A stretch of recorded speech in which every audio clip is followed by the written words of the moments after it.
Good morning mahal ko mga kaibigan. October 14 sa araw na ito.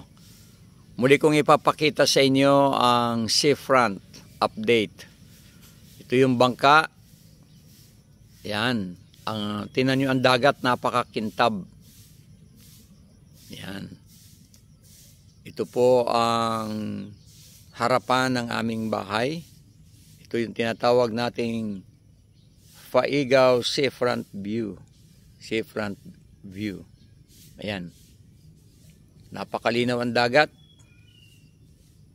Kita po nyo, kintab. Napakatahimik ang lugar na ito, mahal kong mga kaibigan. Sumisikat na po ang araw at nakikita po nyo ang kabundukan doon sa malayo. Ayan. Tinatamaan na po ng sikat ng araw kasi ngayon ay umaga. Pinapakita ko lang po sa inyo ang kagandahan ng kalikasan.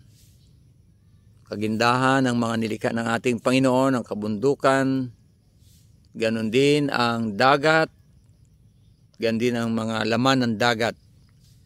Ayan. Ito yung mga bangka na pwesto dito sa harapan ng aming bahay. Ito ang ginagamit ko yan sa pangangawil. Yung dalawang maliliit po doon ay yun ang aking sinasagwanan. Pero itong may makina ay ginagamit din namin pag marami po kaming nangangawil, pag may mga bisita. Ito namang malaki ay ito ay pang pasahero.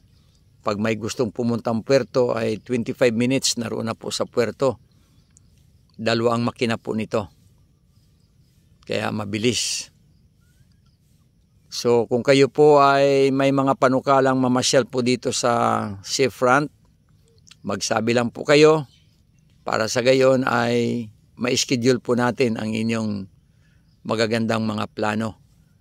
Gusto nyo voting? Ayan, ang ganda dito mag-voting. Wala pong alon dito buong taon. Kaya kung gusto nyo mag-voting ay mayroon tayong bangka dito.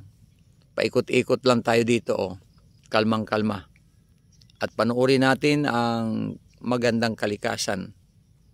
Kaya mahal ko mga kaibigan, kung kayo po ay may mga plano na mag-liwaliw, mag-boat riding at ano pa man, mag-fishing, ay magsabi lang po kayo sa akin. Ano? At tayo po ay pwedeng magsama-sama. So muli, maraming salamat po sa inyong patuloy na pagtangkilik sa lahat ng aking mga videos, panunood. Naway patuloy po kayong manood. Mag-follow din po kayo kung kayo po hindi pa nakaka-follow. Para sa gayon ay dumami ang ating followers at ma-update po kayo sa lahat ng ina-upload kong video. Maraming salamat muli and God bless you, mahal kong mga kaibigan. Bye-bye.